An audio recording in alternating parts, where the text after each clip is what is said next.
Hola, soy Pamela Puertas, coach metafísica y máster en programación neurolingüística. Bienvenidos a Potenciarte Podcast, donde exploramos herramientas para potenciar tu vida, empezando por vos. En el episodio de hoy vamos a estar hablando de cómo pasar de víctima a creador o creadora.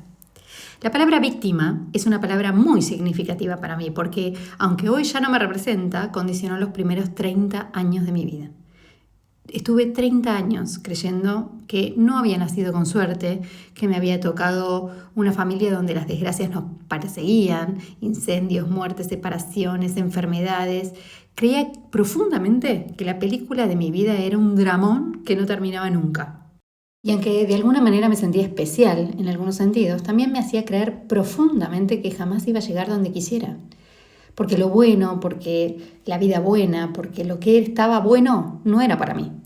Que la suerte le había tocado a otros y que yo, como era protagonista del drama, no iba a tener un final feliz.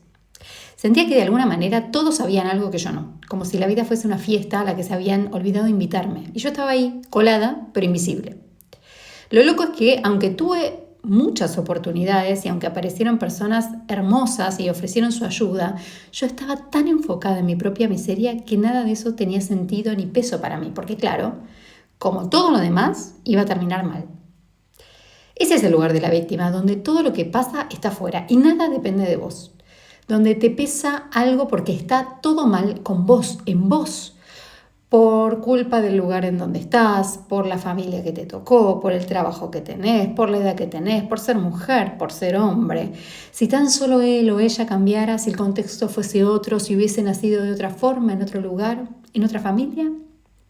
Y ojo, que ser víctima tiene un gran beneficio oculto, porque si sos víctima no haces nada, no te comprometes, no te arriesgas. Y quejarte siempre es una vía de escape espectacular porque te regocija en tu propia miseria, pero también es una cárcel invisible con barrotes de excusas, quejas y resignación. Mi propio quiebre llegó el día en que básicamente me cansé de ser yo, me cansé de escucharme a mí, me cansé de levantarme todos los días con ese mismo diálogo interno. Y gracias a la metafísica entendí algo clave. Nadie me había condenado. Yo no era víctima de nada. Era yo la que sostenía esa historia de mi vida destinada al dolor y fundada en el dolor.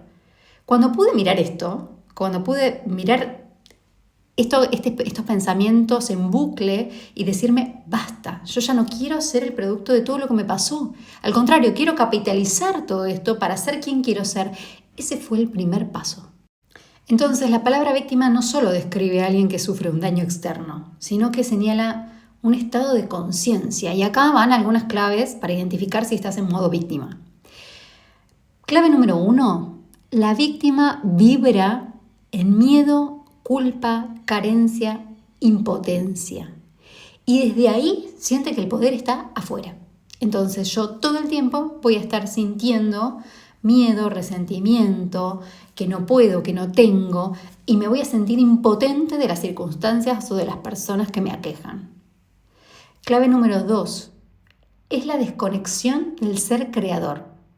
Nos olvidamos por completo que somos co-creadores de la realidad y dependemos del otro para cambiar. Si el otro cambia, entonces yo voy a ser distinto. Si me ascienden del trabajo, entonces yo voy a poder disfrutarlo. Si, si tal persona no estuviera o me tratara diferente o fuese diferente. Y poner la responsabilidad en el otro, ¿no? El curso, el terapeuta, la herramienta, el trabajo, el lugar. O sea, voy a estar buscando todo el tiempo afuera alguna herramienta que cambie esto que me está pasando adentro. Y clave número 3, tenemos la ilusión de la separación. Creer que estamos solos, separados de la vida, de Dios, del universo, de lo que quieras llamar, de la fuente, ¿no? Y sentir que como todo esto que me pasa a mí es tan pesado, nadie me entiende, nadie puede ponerse en mis zapatos. Si estás sintiendo algo de todo esto, estás en modo víctima. Entonces, en resumen, la víctima actúa por completa inconsciencia, o sea, me defino, soy por lo que me ocurre. En cambio, el creador tiene absoluta conciencia de lo que está creando, de lo que está sintiendo, que todo lo que está creando, todo lo que tiene alrededor es creación de su propio ser. Entonces recupero el poder de transformar mi vida. ¿Ves la diferencia entre uno y otro? Si vos no asumís tu responsabilidad de lo que te pasa, no vas a poder cambiar tu vida jamás. Si pongo la culpa en los otros, en lo que te hacen, en lo que dejan de hacer, perdés todo tu poder de cambiar las situaciones y en definitiva perdés así tu vida. Culpar a los otros siempre es más fácil porque no nos demanda ningún tipo de cambio ni energía en nosotros. Además, si yo culpo a los otros, nuestro ego queda bien infladito y contento porque es el otro el que está mal, yo no. Entonces yo no tengo responsabilidad ni nada que cambiar. Si no tengo que rever mis elecciones, mis pensamientos, ni mis conductas, entonces ahorro energía y no solamente ahorro energía, sino que tengo razón. Entonces, si tengo razón, yo estoy bien y son los demás los que están mal. Cuando yo puedo empezar a hacer algo, cuando me puedo empezar a hacer cargo de las situaciones de las que yo estoy disconforme, como una pieza clave en esa situación, es ahí donde recupero mi poder.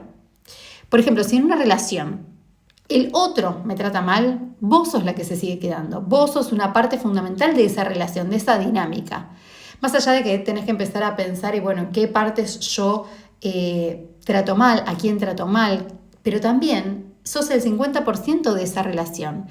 Una parte hace cosas y la otra parte acepta esas cosas. Si vos cambiás la parte que te toca, es decir, tu 50%, vas a recuperar el 100% de tu poder.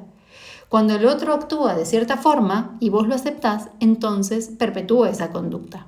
Pero si el otro hace algo que no te gusta y vos pones un límite o te retirás de esa situación, de ese vínculo, de ese conflicto, no estás alimentando más esa energía. Entonces al otro no le queda otra opción que volver con una forma distinta. Si quieres seguir siendo parte de tu vida, claro, o simplemente desaparecer. Pero en cualquier caso, vos recuperás tu poder y dejás de ser la víctima a merced de esa situación o de ese otro.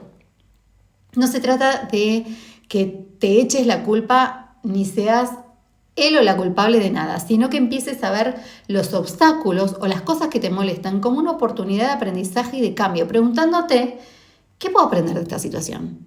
¿De qué manera estoy yo contribuyendo con mi energía a esta situación? Cada dificultad, cada obstáculo es una oportunidad de transformación, es un llamado a que vos recuperes el poder que de alguna manera delegaste y elegir conscientemente desde un estado creador, responsable y libre. Te doy ahora algunos ejemplos de transformación donde estas personas pasaron de un modo víctima a un modo creador. Elizabeth Gilbert, la autora de Comer, Rezar y Amar, llegó a un punto en su vida donde todo parecía derrumbarse.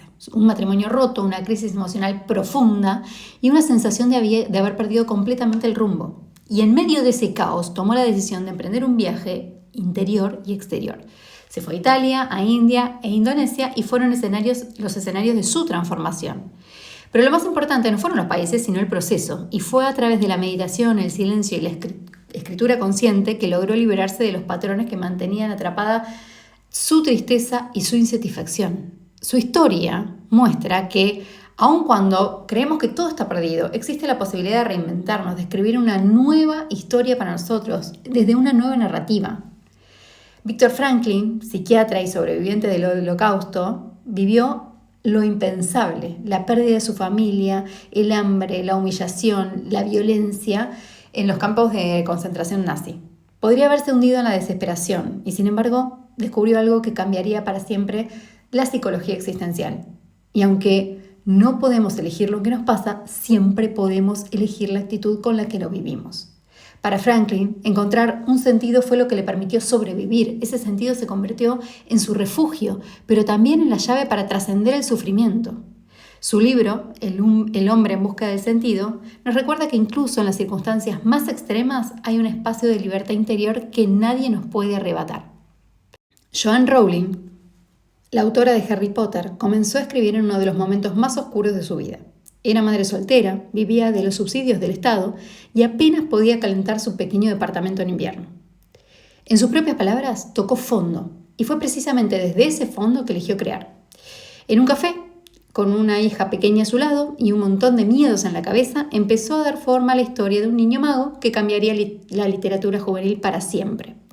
Rowling demostró que cuando ya no tenemos nada que perder, podemos ganar la libertad de soñar en grande, que la creatividad puede surgir en el medio de la escasez y que convertirse en un puente hacia una vida totalmente diferente es posible.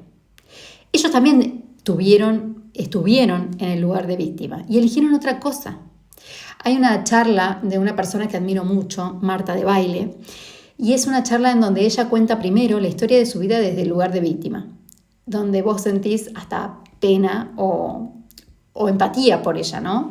Una vida marcada por dificultades, por pérdidas y por momentos muy duros. Y después la vuelve a contar en el medio de la misma conferencia desde un lugar de protagonista. Y lo increíble es cómo cambió todo. La misma vida, los mismos hechos, pero narrados desde otro nivel de conciencia. Y podés ver con claridad, con cada cosa que le pasó, cómo tuvo sentido y que cada obstáculo la hizo más fuerte y que fue gracias hacia esas experiencias que pudo cultivar su resiliencia. Hoy Marta no solo valora profundamente su vida, sino que también la comparte con miles y miles de personas en todo el mundo. Lo hace desde ese lugar de poder, de aprendizaje y de propósito. Marta me inspira a mí y a millones de personas y por supuesto vive gracias a eso. Escucharla te va a ayudar a entender lo que significa pasar de víctima a creador. Así que en el link de mi perfil, en las historias destacadas que se llama Recomendaciones, te dejo para que puedas ver esta charla. Así que si te resonó todo lo que nombramos hasta acá, te voy a terminar este capítulo con 6 principios de la transformación consciente. Punto número 1. Tu personalidad crea tu realidad. La forma en que pensás, las emociones que repetís y los hábitos que sostenés todos los días son lo que construyen tu realidad externa. Si pensás en negativo, si sentís miedo, si actuás desde la desconfianza, el mundo te va a devolver más de lo mismo. Si cambias quién está siendo adentro, lo que ves afuera inevitablemente se transforma. Punto número 2. Tu cuerpo es adicto al pasado. Nuestro cuerpo se acostumbra a ciertos químicos, los de la culpa, la ansiedad, la agresión o el miedo, digamos, tu hogar emocional, lo llamo yo. Entonces, por eso, aunque digamos quiero cambiar, terminamos repitiendo los mismos patrones y sintiéndonos siempre de la misma manera. Es como si el cuerpo reclamara su dosis de drama o de sufrimiento. Hasta que aprendamos a interrumpir ese ciclo, vamos a seguir viviendo en piloto automático. Punto número 3. Pensar igual es crear igual. El 90% de los pensamientos que tuviste hoy son exactamente los mismos que tuviste ayer. Y si pensás igual, sentís igual. Y si sentís igual, actuás igual. En otras palabras, terminás creando más de lo mismo. Si querés un futuro distinto, tenés que empezar a pensar distinto. Es como cambiar el guión de la película. Mientras uses el mismo, siempre vas a tener la misma historia en la pantalla. Punto número 4. Vivir desde adentro hacia afuera. La mayoría cree que la felicidad depende de lo que ocurre afuera, del trabajo, de la pareja, del dinero, del éxito, de la profesión. Pero es exactamente al revés. La vibración interna determina la experiencia externa. Cuando elevas tu energía, cuando cultivas emociones más elevadas, paz, gratitud, coherencia, el mundo empieza a reflejar eso. Tu vida se convierte en un espejo de lo que estás siendo por dentro. Punto número 5. La meditación es reprogramación. La meditación no es solamente sentarse y respirar en silencio. Es el laboratorio donde reprogramas tu mente. Cada vez que meditas, estás creando nuevas redes neuronales, un nuevo diálogo interno y poco a poco una nueva realidad. Dejar de ser esclavo de esa vieja voz que te dice no puedo, esto es así, yo no puedo cambiar, esto no es para mí, no me lo merezco. Y empezar a darle un espacio a esa versión de vos misma que sí se anima. Empezar a vivirlo en visualizaciones te va a permitir conectar con el sentimiento antes de que eso ocurra. Punto número 6. Tu nueva realidad ya existe. No se trata de correr atrás de sueños como si fuese algo lejano. La nueva realidad ya está creada en el campo de infinitas posibilidades. ¿Te acordás del capítulo 1 de este podcast? Bueno, lo único que tenés que hacer es encarnarla hoy. Actuar, sentir y pensar como la persona que ya vive esa vida. Es un cambio de identidad. Y cuando encarnas esa versión de vos en el presente, la realidad no tiene más opción que alinearse con eso. Salir del lugar de víctima no significa negar el dolor. Significa mirarlo desde otro nivel de conciencia. Dejar de preguntarte ¿por qué a mí? Y empezar a preguntarte ¿para qué me pasa esto? ¿Quién puedo ser a partir de esto ahora? Ese es el camino de la víctima al creador. Porque cuando recordás que nada externo define quién sos, que el poder está en vos, ya no sos el prisionero de tu propia historia. Te convertís en el autor y desde ahí todo es posible. Si este capítulo te resonó, te inspiró, te ayudó de alguna manera, te invito a que lo compartas para que llegue a más personas, porque seguramente a las personas que se te vinieron en la cabeza y se los compartís, te lo van a agradecer. Es una manera de